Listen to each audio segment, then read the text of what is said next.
Assalamualaikum warahmatullahi wabarakatuh. Bagaimana kabarnya hari ini anak-anak? Mudah-mudahan selalu dalam keadaan sehat dan selalu dalam lindungan Allah Subhanahu wa taala. Setelah kita kemarin mempelajari tentang keteladanan para nabi dan rasul, tentang Al-Qur'an, juga tentang Nabi Lut alaihissalam. Selanjutnya kita akan melangkah ke tema berikutnya, yaitu di bab 6 tentang indahnya Asmaul Husna. Nah, di sini kita akan mempelajari tentang pengertiannya, terus juga dalilnya, kemudian nanti Asmaul Husnanya. Di sini Bapak akan menyampaikan 7 Asmaul Husna, termasuk penerapan-penerapannya dan dalam kehidupan sehari-harinya. Baik, sebelum kita mengawali pembelajaran hari ini, kita berdoa dulu. Ikutin yuk. Bismillahirrahmanirrahim. Raditu billahi robba wa bil islami dina wa bi Muhammadin nabiyya wa rasula rabbi zidni ilma warzuqni fahma bi rahmatika ya arhamar rahimin. Amin. Mudah-mudahan pembelajaran hari ini Allah membukakan pikiran kita, kecerdasan buat kita semua, juga tentunya diberikan ilmu yang bermanfaat. Amin ya Allah ya rabbal alamin. Baik, untuk selanjutnya kita baca dulu Asmaul Husna yang kemarin telah kita bacakan di ruangan kelas. Ayo kita bareng-bareng ya. Bismillahirrahmanirrahim. Innallaha wa malaikatahu yusholluna 'alan nabi. Ya ayyuhallazina amanu shallu 'alaihi wa sallimu taslima. Nas'aluka ya man huwallahu allazi la ilaha illa huwar rahmanur rahim. Al-Malikul Qudus Salamul Mu'minul Muhaiminul Azizul Jabbar Al-Mutakabirul Khaliqul Bari'ul Musawwirul Ghafarul Qaharul Wahhabur Razzaqul Fatahul Alim Al-Qabidul Basidul Khafidul Rafi' معز مذل السميع البصير حكم العدل اللطيف الخبير الحليم العديد الغفور الشكور العلي الكبير الحفيظ المقيت الحسيب الجليل الكريم الرقيب المجيب واسع الحكيم الودود المجيد الباعث الشهيد الحق الوكيل القوي المتين الولي الحميد المحسن المبدع المعيد المحيي المميت الحي القيوم الواجد الماجد الواحد الأحد الصمد القادر المقتدر مقدم مؤخر الأول الأخير الظاهر الباطن والمتعال البر التواب منتقم الغفور رؤوف مالك الملك ذو الجلال والإكرام المرشد الجميع الغني المغني المانع ضار النافع نور هادي البديع الباقي الوارث الرشيد الصبور الذي ليس كمثله شيء وهو السميع البصير اللهم صل أفضل الصلاة على أسعد مخلوقاتك سيدنا محمد وعلى آله وصحبه وسلم عدد معلوماتك كلما ذكرك ذاكرون وغفر عن ذكرك غافلون. Baik, selanjutnya perhatikan anak-anak di tabel ini. Ini ada beberapa keutamaan ketika kita menghafal Asmaul Husna ya. Oke, perhatikan, boleh dicatat. Yang pertama, kita akan mendapatkan ampunan dari Allah Subhanahu wa taala ya. Insyaallah ketika kita menghafal terus juga mengamalkannya tiap hari, insyaallah kita akan diampuni dosa-dosa kita insyaallah.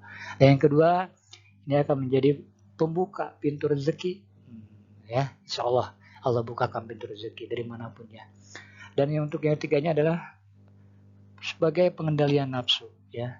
Nah, di sini keutamaan yang keempatnya adalah meningkatkan kecerdasan otak ya. Nah, sebentar Bapak hilangkan dulu videonya, gambarnya.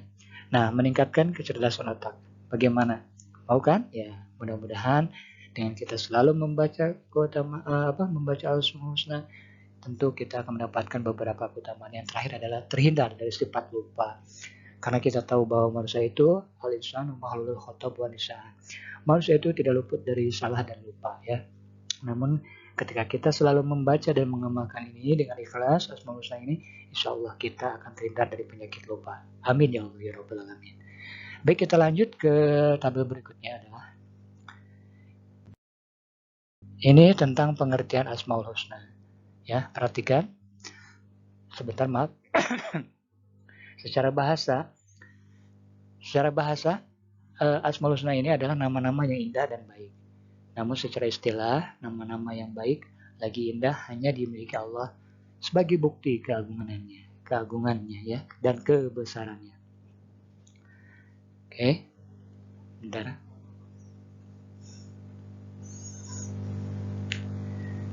Selanjutnya, nah ini adalah dalil nakli tentang Asmaul Husna.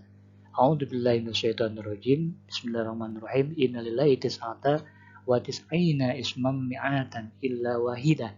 Innahu witsru yuhibbul witsra man hafidhaha dakhala jannah. Sesungguhnya Allah memiliki 99 nama, dia ganjil dan mencintai yang ganjil. Barang siapa yang menghafalnya maka ia akan masuk surga. Hadis ini diriwayatkan oleh Ibnu Majah dan termasuk ini ada hadis tentang Asmaul Husna juga yang diriwayatkan oleh Imam Bukhari. Nanti kalian bisa baca lagi dan artinya adalah ini yang di bawah, kalian boleh catat nanti dan dipelajari lagi. Oke ya. Kita lanjut ke tabel berikutnya. Ini adalah tentang dalil nakli Asmaul Husna yang tadi Bapak bacakan, yaitu ini menyambung dengan Quran surah Al-A'raf ayat 180. Baik, Bapak bacakan. A'udzubillahi minasyaitonirrajim. Walillahil asmaul husna fad'uhu biha wa darul ladzina yulhiduna fi asma'i sayuzzauna ma kanu ya'malun. Dan Allah memiliki Asmaul Husna, maka bermohonlah kepadanya dengan menyebut nama-namanya yang baik, dan tinggalkanlah orang-orang yang menyimpang dalam menyebut nama-namanya. Nanti mereka akan mendapat balasan terhadap apa yang mereka kerjakan. Nah, itu termasuk ini adalah nakli berikutnya adalah dari Quran surat Toha ayat 8. Allahu la ilaha illahu lahul asmaul husna. Yakin ya bahwa Allah tiada Tuhan selain Dia yang mempunyai nama-nama yang terbaik ya. Nah, sampai sini kita lanjutkan lagi ke tabel berikutnya. Nah, kata konsep untuk pembelajaran hari ini adalah tentang Asmaul Husna, 7 Asmaul Husna. Dari Al-Karim, Al-Mu'min, Al-Wakil, Al-Matin. Allah memiliki Al-Jami, Allah memiliki sifat Al-Hasib, Allah memiliki Al-Hakim, Allah memiliki Al-Ghaffar, Allah memiliki Al-Akhir dan Al-Adil ya. Oke. Ini ada di buku tentang Asmaul Husna, yaitu nilai dan makna cinta Asmaul Husna di bab 6 ya. Baik, kita lanjut. Nah, ini Al-Karim. Al-Karim adalah artinya adalah maha memuliakan ya, atau maha mulia. Dan penjelasannya ini Allah yang maha mulia lagi maha pemurah, yang memberi rezeki, anugerah atau rezeki kepada semua makhluknya. Nah, ini dalilnya ada di Quran surah Al-Infisar ayat ke-6. Lanjut, ini penjelasan ulamanya. Nah, ini menurut Imam Ghazali ya. Kalian nanti bisa baca bahwa Al-Karim ini dia yang apabila berjanji menepati janjinya ya. Allah maha menepati janjinya. Nah, selanjutnya adalah implementasi dari sifat Al-Karim. Nah, ini yang pertama adalah menebarkan kebaikan dimanapun berada, sehingga keberadaan seorang muslim mendatangkan manfaat bagi siapa saja. Ya, seperti halnya kita sayang kepada tanaman-tanaman yang ada di bawah ini gambar. Yang keduanya, kita bersikap pemaaf dan lapang dada kepada siapa saja yang sudah berbuat zalim. Atau kita sebaliknya, zalim kepada orang lain. Nah ini. Dan yang ketiganya adalah amanah. Amanah senantiasa menunaikan amanah yang diberikan kepadanya, juga selalu menepati janji yang diucapkan. Ya. Dan yang terakhir adalah implementasi yang terakhir adalah mencintai Allah dan Rasul-Nya dengan melaksanakan segala perintah dan menjauhi larangan-larangannya. Dan untuk berikutnya ini adalah sifat al-mu'min. Al-mu'min ini adalah berarti Allah Maha Pemberi keamanan, Maha terpercaya. Allah Maha Pemberi keamanan, Maha terpercaya dalam menepati janji, memberi ganjaran terhadap yang taat dan menghukum terhadap pelaku manusia. Ya, seperti gambar di depan kalian ini yang Bapak gambarkan. Dan yang terakhir ada mengamalkan dan meneladani al-mu'min. Artinya bahwa seorang yang beriman harus menjadikan orang yang ada di sekelilingnya aman dari gangguan lidah dan tangannya. Ini sesuai dengan hadis Imam Bukhari dan Muslim. Oke, kita lanjut. Nah, ini implementasinya ya ada dari sifat al-mu'min, yaitu memberikan rasa aman kepada siapapun, baik lisannya ataupun tindakannya. Yang kedua, tumbuhnya sikap optimis ya, tegar menghadapi berbagai cobaan. Selanjutnya ada berpartisipasi aktif menjaga keamanan lingkungan, seperti yang ada gambar di bawah ini ya. Dan yang terakhir adalah mentaati rambu lalu lintas dalam rangka menjaga keselamatan dan keamanan diri sendiri dan orang lain saat berkendara di jalan umum. Seperti halnya memakai helm ya. Baik anak-anak, untuk berikutnya adalah ini sifat al-wakil. Al-wakil ini adalah Allah Maha Pemelihara. Allah Subhanahu wa Ta'ala yang memelihara dan mengurusi segala kebutuhan makhluknya, baik itu dalam urusan dunia maupun urusan akhirat. Ini sesuai dengan Quran surah Az-Zumar ayat 62. Ya. Implementasi dari sifat al-wakil ini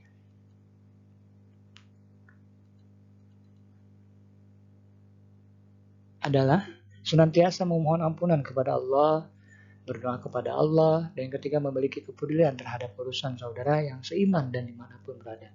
Selanjutnya menjaga segala hal yang diamanahkan kepada diri terkait urusan kemanusiaan dengan penuh keikhlasan dan semangat. Mengerahkan segala kekuatan yang sudah dianugerahkan Allah kepada dirinya, kepada umat dan memberi manfaat kepada mereka. Khairun nas anfa'uhum linnas. Dan yang terakhir adalah menyandarkan diri segala urusannya hanya kepada Allah ya, dan tidak kepada siapa-siapa, semata-mata setelah berikhtiar agar tidak berputus asa ketika keinginannya tidak terpenuhi atau tidak sombong ketika keinginannya tercapai. Bapak lanjutkan. Nah, ini yang keempat. Sifat yang keempat adalah al-matin. Al-matin adalah maha kokoh ya. Nah, Allah adalah maha sempurna dalam kekuatan dan kekokohannya. Dan ini sesuai dengan dalil naklnya adalah Quran surah Az-Zariyat ayat 58 ya. Ayat 58. Implementasinya memiliki tekad yang kuat, berpegang teguh kepada tali agama, berusaha sekuat tenaga untuk mengendalikan hawa nafsu. Dan yang terakhir memiliki prinsip dan pendirian yang kokoh ya. Seperti gambar-gambar di bawah ini. Ya. Nah, oke. Bapak lanjut untuk tabel berikutnya adalah Al-Jami. Al-Jami ini adalah Allah Maha mengumpulkan. Allah Maha mengumpulkan atau menghimpun segala sesuatu yang tersebar atau terserak. Allah Subhanahu wa Ta'ala Maha mengumpulkan apa yang dikehendaki ya. Dan ini sesuai dengan Quran surah Ali Imran ayat 9. A'udzubillahi minasyaitonir rajim. Rabbana innaka jami'un nas liyaumin la raiba fihi. Innallaha la yuhibbul mi'ad. Implementasinya dari sifat al-jami ini adalah seperti ini. Kuatkanlah semangat persatuan, terus tumbuhkanlah sikap ukhuwah Islamiyah, kembangkan sikap toleran, dan yang terakhir mengajak umat Islam untuk senantiasa taat kepada Allah. Nah, seperti gambar-gambar di bawah ini. Ukhuwah ini ada seperti di gambaran di Mekah, Al-Mukarramah, terus juga toleransi, terus juga ada juga ini di sini taat dan mulia ya. Baik, kita lanjutkan. Al-Adl. Al-Adil ini adalah Allah yang maha adil ya, tidak condong, tidak seperti makhluknya, tidak seperti manusia, seperti halnya seorang hakim. Jadi tidak condong ke kanan atau ke kiri atau sebaliknya kemana, ke atas atau ke bawah. Seperti dalam Quran surah Al-An'am ayat 115, wa tammat kalimatu rabbika sidqan wa adla la mubaddili li kalimati wa huwas samiul alim ya. Nah, ini implementasi surah dari sifat al-adl. Ini ada gambar-gambarnya, kalian bisa pelajari. Nah, ini memberikan perlakuan yang sama, menetapkan hukum, hendaknya menempatkan sesuatu pada tempatnya, jadilah bagian dari solusi bukan bagian dari masalah. Tidak